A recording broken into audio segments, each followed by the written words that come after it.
Au nom du Père, du Fils et du Saint-Esprit. Amen. Aujourd'hui, nous sommes le 17 mai, lundi. Nous sommes en train de vivre la grande nouvelle de Pentecôte et je t'invite vraiment de la suivre. La communauté Semence Verte, d'ailleurs, est en train de faire sa nouvelle.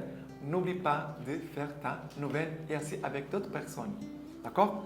Alors, la première lecture d'aujourd'hui, c'est Actes des Apôtres, chapitre 19, versets 1 à 8. Tandis qu'Apollos était à Corinthe, Paul, après avoir traversé le haut pays, arriva à Éphèse. Il y trouva quelques disciples et leur dit: « Avez-vous reçu l'Esprit Saint quand vous êtes devenus croyants ?» Ils lui répondirent: « Mais nous n'avons même pas entendu dire qu'il y a un Esprit Saint. Quel baptême avez-vous donc reçu ?» « Les baptêmes de Jean, répondirent-ils. Paul dit alors: « Jean a baptisé d'un baptême de repentance, en disant au peuple de croire en celui qui viendrait après lui, c'est-à-dire en Jésus. » À ces mots, ils se firent baptiser au nom du Seigneur Jésus. Et quand Paul leur eut imposé les mains, l'Esprit Saint vint sur eux, et ils se mirent à parler en langue et à prophétiser. Ces hommes étaient en tout une douzaine. Paul se rendit à la synagogue et pendant 3 mois, il parla avec assurance. Il discourait et cherchait à persuader ses auditeurs au sujet du royaume de Dieu. Alors, ici, c'est très intéressant. Alors, Apollos, regardez, nous avons vu hier Apollos qui a été accueilli par Aquila et Priscille, qui vont l'instruire sur tout la voie, ça veut dire sur Jésus-Christ. Il va recevoir toute cette formation pour grandir aussi dans la foi. Et maintenant, qu'est-ce qu'on voit? Paul, il est à Éphèse, il va trouver des disciples, il va poser la question: avez-vous reçu l'Esprit Saint quand vous êtes devenus croyants? Est-ce que vous avez reçu l'Esprit Saint? Tu connais l'Esprit Saint? Tu te laisses conduire par l'Esprit Saint. Ça, c'est moi qui rajoute, d'accord? C'est vrai. Mais c'est très important de connaître qui est l'Esprit Saint. Qu'est-ce qu'il fait? Quelle est sa mission? Quelle est son action dans notre vie? C'est très important. Pour ça, c'est aussi important le catéchisme de l'Église catholique. D'accord? C'est très important de chercher dans le catéchisme de l'Église catholique qu'est-ce que l'Église, notre Église catholique, nous parle sur l'Esprit Saint. D'accord? Et aussi, il y a des livres qui nous parlent sur l'Esprit Saint. Il faut approfondir. D'accord? Comme Apollos a été instruit par Aquila et Priscille. Ils vont répondre: mais nous n'avons même pas entendu dire qu'il y a un Esprit Saint. Et Paul demande: quel baptême avez-vous donc reçu? Le baptême de Jean, ça veut dire le baptême seulement du repentir. Repentissez-vous et croyez à l'Évangile. C'est cela que Jean disait. Et c'était très important. Mais maintenant, qu'est-ce que Paul va faire? Il dit: Jean a baptisé d'un baptême de repentance, en disant au peuple de croire en celui qui viendrait après lui. Ça veut dire Jésus-Christ. Ça veut dire Jean, il laisse la place à Jésus-Christ. Tu dois suivre Jésus-Christ. Tu dois te rencontrer avec lui. Tu dois vivre de lui. Et après, qu'est-ce qui se passe? À ces mots, ils se firent baptiser au nom du Seigneur Jésus. Ça veut dire Paul va les baptiser. Et là, remarquez bien qu'il a deux actions. Paul va les baptiser. Et après, quand Paul va imposer les mains et l'Esprit Saint vient sur eux. Et là, l'Esprit Saint se manifeste dans leur vie. Voilà. Ça veut dire que pour nous, les chrétiens, nous catholiques, nous recevons tous les baptêmes. Si tu n'as pas reçu le baptême, tu n'es pas chrétien. Tu n'es pas chrétien. C'est le baptême qui marque notre adhésion au Christ. Ça veut dire, le baptême fait comme une séparation entre la vie de péché, le mal, et le chemin de Dieu, et la sainteté, les biens. Mais aussi, nous avons besoin de recevoir ces baptêmes que nous appelons le baptême dans l'Esprit. Cette nouvelle que nous sommes en train de faire, c'est pour nous préparer pour le baptême dans l'Esprit Saint. Regardez, une chose n'empêche pas l'autre. le baptême sacramentel que nous recevons à l'église, oui, surtout quand nous sommes petits, ou alors des adultes aussi qui se font baptiser. Mais une autre chose, c'est le baptême dans l'Esprit. Et cette neuvaine à l'Esprit Saint, c'est pour nous préparer pour ce baptême dans l'Esprit, pour demander une effusion. Ça veut dire que l'Esprit Saint vienne nous remplir, nous fortifier, nous combler, de nous délivrer de tout ce qui nous empêche de suivre Jésus-Christ, d'être vraiment des saints, d'être des saints. Des personnes qui suivent les chrétiens de façon radicale et qui maintenant sont au service vraiment de Dieu. L'Esprit Saint, quand il ne vient pas seulement pour me faire plaisir à moi, parce que je vais être comblé de l'Esprit Saint et voilà, c'est merveilleux. Non, l'Esprit Saint vient en nous pour l'œuvre de Dieu, pour l'édification de l'Église, pour la mission et pour l'évangélisation. C'est cela. OK? Et maintenant, le psaume d'aujourd'hui, c'est le psaume 68, versets 2 à 7.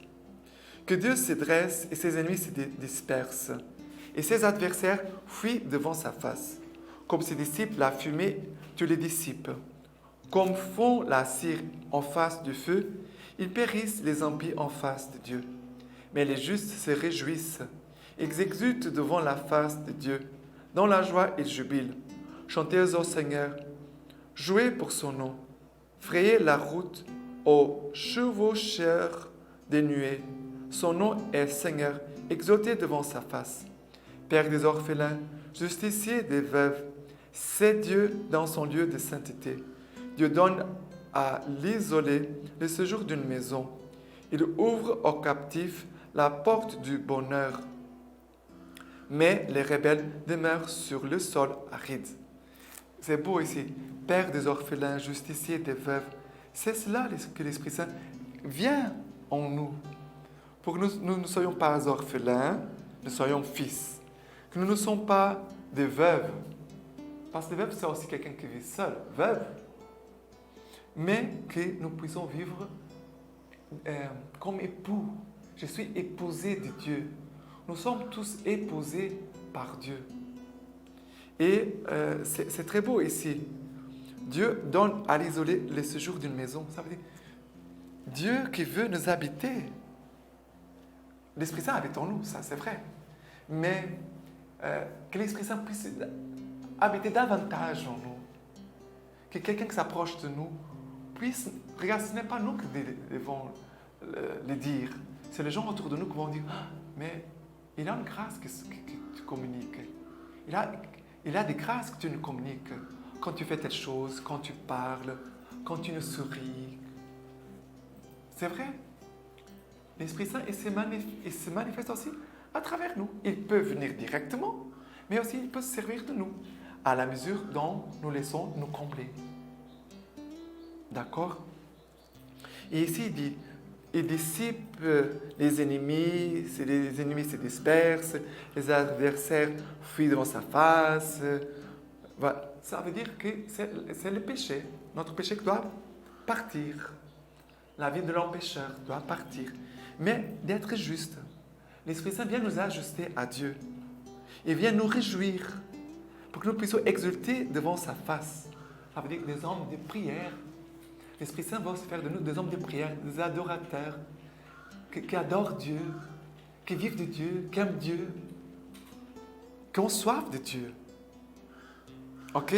Et maintenant, l'évangile d'aujourd'hui, c'est Jean chapitre 16, versets 29 à 33. Ses disciples lui disent, « Voilà que maintenant tu parles en clair et sans figure. Nous savons maintenant que tu sais tout et tu n'as pas besoin qu'on te questionne. À cela, nous croyons que tu es sorti de Dieu. » Jésus leur répondit, « Croyez-vous à présent? Voici venue l'heure, et elle est venue, où vous serez dispersés chacun de votre côté, et me laisserez seul. Mais je ne suis pas seul, le Père est avec moi. Je vous dis ces choses pour que vous ayez la paix en moi. Dans le monde, vous aurez à souffrir, mais gardez courage. Moi, j'ai bel et bien vaincu le monde. Regardez, ils disent, maintenant tu parles clair, Jésus, tu parles clair et sans figure. L'homme qui vit dans l'esprit et parle clair sans figure. Ici, comme Jésus. Un homme qui vit dans l'esprit, c'est un homme qui... Jésus, c'est lui qui sait tout. Tu n'as pas besoin qu'on te questionne. Mais ils vont dire que tu es sorti de Dieu. Et nous croyons que tu es sorti de Dieu. Ça veut dire que tu viens de Dieu. Tu n'es pas de ce monde. Tu es dans ce monde, mais il y a l'action de Dieu en toi. Mais un homme qui vit dans l'esprit, c'est comme ça. On voit que tu es quelqu'un qui est intime de Dieu. Tu es un intime de Dieu. Après, Jésus va dire, voici venir l'heure où vous serez dispersés dans chacun dans votre côté. Vous me laisserez seul, mais moi, je ne suis pas seul. Le Père est avec moi. Ça veut dire, l'homme qui vit dans l'Esprit Saint les rassemble. Il n'est pas dispersé. L'Esprit Saint nous rassemble dans notre intérieur. Nous ne sommes pas dispersés. Nous avons clairement la direction où je dois y aller. Parfois, c'est vrai qu'il y a certaines situations où il faut avoir les discernements. Mais qu'est-ce que c'est la volonté de Dieu? Qu'est-ce que Dieu veut? Et l'Esprit Saint va nous aider aussi à nous rassembler, nous unifier et avoir aussi les discernements. Et je ne suis pas seul, le Père est avec moi. Et l'Esprit Saint, c'est cela qu'il fait en nous. Je suis dans le Père est en moi. Aussi. Et aussi, Jésus va dire, je vous dis ces choses pour que vous ayez la paix en moi. L'Esprit Saint, quelqu'un qui agit dans l'Esprit Saint, d'ailleurs, qui laisse l'Esprit Saint agir en lui, cet homme garde la paix. Garde la paix. Et après, Jésus va dire, moi, gardez courage. Moi, j'ai bel et bien vaincu le monde. L'homme qui vit dans l'Esprit Saint, il a une force. Il ne lutte pas de ses propres forces. C'est l'Esprit Saint qui a sa force. Et qui va lui donner le courage pour vaincre les obstacles, tout ce qui s'élève contre Dieu. Je ne suis pas en train de me battre contre les autres, parce que parfois il y a des gens très orgueilleux qui veulent avoir la raison de se battre contre les autres. Non, ce n'est pas ça. Essayer de vaincre le monde, c'est de vaincre le péché. Ça veut dire que je suis en train de faire l'œuvre de Dieu. C'est ça que Jésus dit.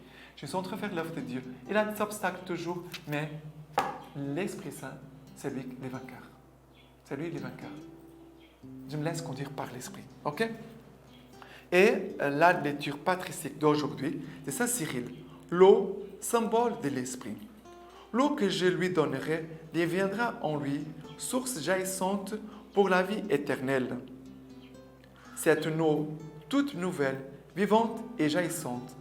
Jaillissant pour ceux qui en sont dignes.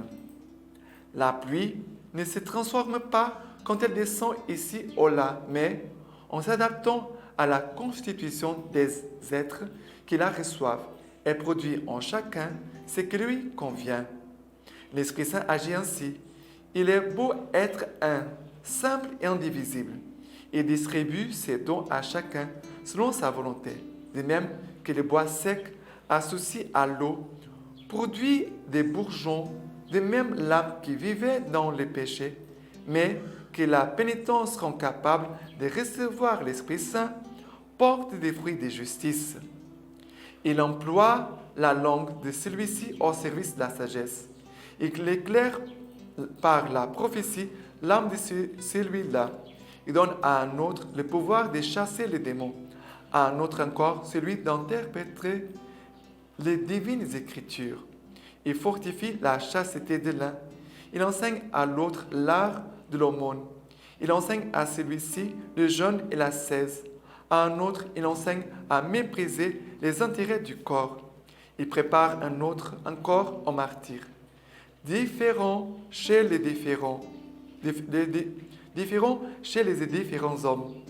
Il n'est pas différent de lui-même, ainsi qu'il est écrit.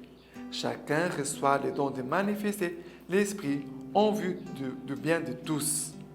Il vient avec la tendresse d'un défenseur véritable, car il vient pour sauver, guérir, enseigner, conseiller, fortifier, réconforter, éclairer l'esprit chez celui qui les reçoit tout d'abord et ensuite par celui-ci chez les autres. C'est magnifique.